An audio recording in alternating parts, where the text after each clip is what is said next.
A knee replacement surgery is a procedure when damaged knee joint is replaced by the artificial one.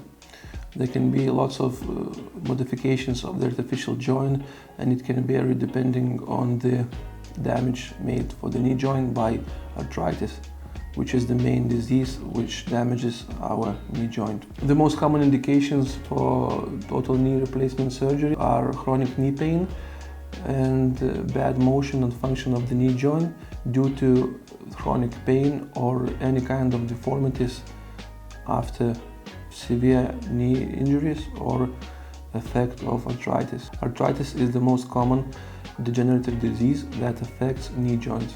Total knee replacement surgery are made successfully at any kind of patient's age.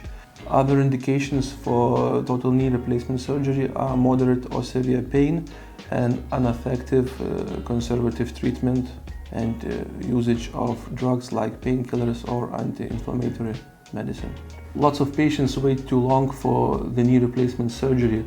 There are various reasons for this phenomenon, and it can depend on in which state or country a patient who suffers from arthritis live. Mostly there can be long waiting list for the planned surgery. On the other hand, not rare patients are just plainly afraid of the surgery.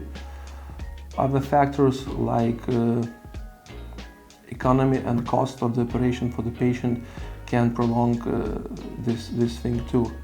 Main drawbacks and problems with prolonged knee surgery is that arthritis keeps damaging the affected knee. During this, deformities of the knee can worsen, muscles surrounding the knee joint become weaker, even contractures of the knee and deficit of extension or flexion of the knee can occur. All this prolong rehabilitation and recovery time.